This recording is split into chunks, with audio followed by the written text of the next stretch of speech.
स्वागत है हॉरर की दुनिया में, यानी द हॉरर शो में, जहां मैं हर मंडे और फ्राइडे आपको सुनाऊंगा दिल दहला देने वाली हॉरर स्टोरीज। तो फॉलो करिए इस पॉडकास्ट को और हमारी हर नई स्टोरीज की नोटिफिकेशन के लिए बेल आइकन दबाना मत भूलना। आज आशीष की जिंदगी का सबसे बड़ा दिन था। आज उसकी शादी अपनी गर्लफ्रेंड तन्वी से हुई थी।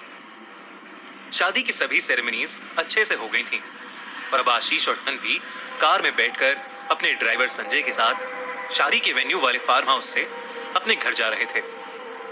दोनों बहुत ज्यादा खुश थे और एक दूसरे से प्यार भरी बातें कर रहे थे। रात के करीब 1 बज चुके थे। कुछ ही दूर जाने के बाद ड्राइवर संजय को गाड़ी चलाते चलाते रोड के साइड पर एक लड़की दिखी। जब गाड़ी उस लड़की के नजदीक पहुंची तो सबको दिखा कि उस लड़की ने शादी का लहंगा पहना हुआ है और वो गाड़ी को रोकने का इशारा कर रही है। तन्वी की आंखें जैसे ही उस लड़की से मिली, तन्वी ने ड्राइवर से गाड़ी रोकने के लिए कहा, पर संजय गाड़ी रोकने में थोड़ा झिझक रहा था। पर फिर आशीष ने तेज आवाज में संजय को गाड़ी रोकने के लिए कहा। संजय ने उस लड़की के सामने गाड़ी रोक दी। अभी आशीष ने उस लड़की से बात करने के लिए गाड़ी का शीशा नीचे किया। वो लड़की बेहद सुंदर थी, जैसे कोई अप्सरा हो, तन्वी से भी कहीं ज्यादा खूबसूरत, जिसकी वजह से कुछ पलों तक तो आशीष उसे देखता ही रहा और कुछ बोल ही नहीं पाया। फिर उसने अपने होश संभाले और उस लड़की से पूछा कि इतनी रात में वो यहाँ अकेली क्यों खड़ी है। उस लड़की ने उनसे कहा कि उसे जल्द से जल्द एक जगह पहुंचना है और उसी सिलसिले में उसे तन्वी और आशीष की मदद चाहिए। ये सुनते ही तन्वी ने उस लड़की को गाड़ी के अंदर बिठा लिया। वो लड़की फ्रंट सीट पर बैठ गई और थोड़ा परेशान होकर बताने लगी कि आज उसकी शादी थी, पर उसके होने वाले पति का एक्सीडेंट हो गया है, जिसकी वजह से वो एक हॉस्पिटल में एडमिट है।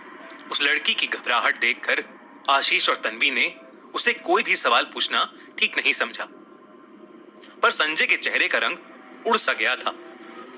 कुछ दूर जाते ही उस लड़की ने उन्हें शुक्रिया कहते हुए उसे वहीं छोड़ने के लिए कहा।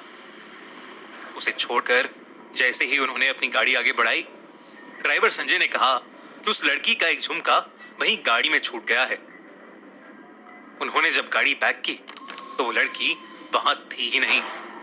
ये देखकर संजय को और डर लगने लगा।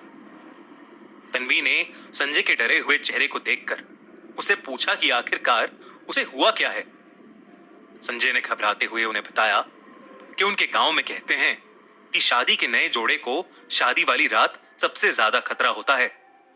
आशीष ने उसे बीच में काट दिया और उससे पूछा कि उन्हें किससे खतरा हो सकता है भला। संजय ने जवाब में कहा, साहब, खूनी वधू से।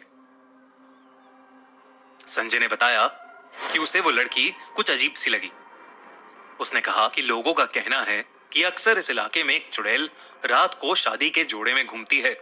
अगर उसकी नजर किसी नए शादीशुदा कपल पर पड़ जाए तो वो बच नहीं पाते, इसीलिए उस चुड़ैल को खूनी वधू कहते हैं। ये सुनते ही गाड़ी में सन्नाटा छा गया और कुछ सेकंड्स बाद आशीष और तन्वी जोर जोर से हंसने लगे और संजय की इस कहानी का मजाक उड़ाने लगे।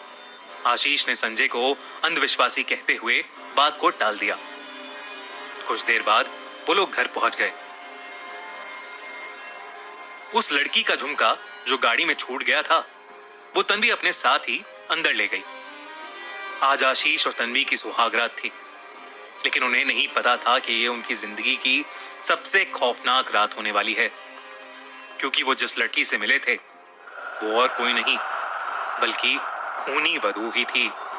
लेकिन इन सबसे अनजान आशीष जब अपने रूम में गया तो तन्वी वहां घूंघट ओढ़े बैठी थी। आशीष मुस्कुराया और तन्वी के नजदीक चला गया। उसने सबसे पहले दोनों हाथों से तन्वी का घूंघट उठाया और मुस्कुराते हुए तन्वी के करीब जाने लगा।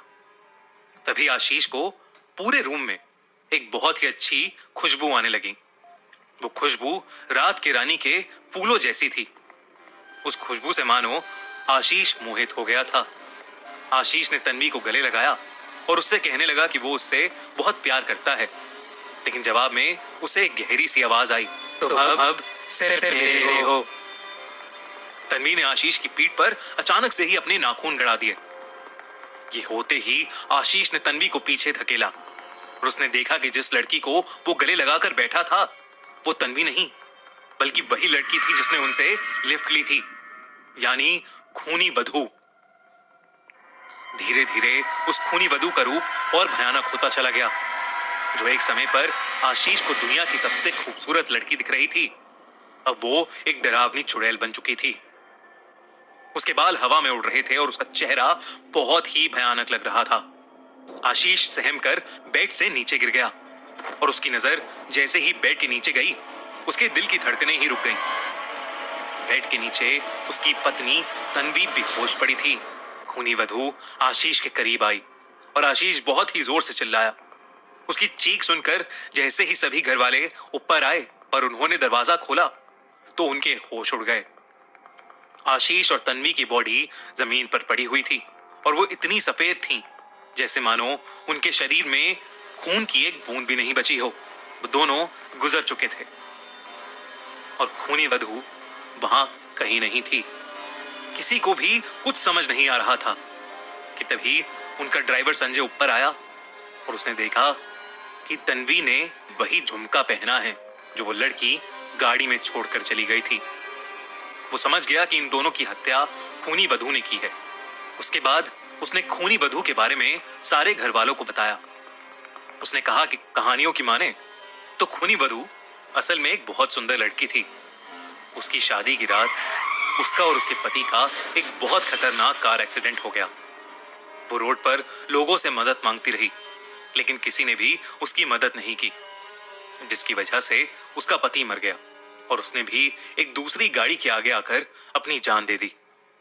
तब से वो उन लोगों से अपना बदला लेती आ रही है जिनकी नई नई शादी हुई है, क्योंकि अब वो चाहती है कि जो दर्द उसने और उसके पति ने सहा वो हर एक शादी का जोड़ा महसूस करे।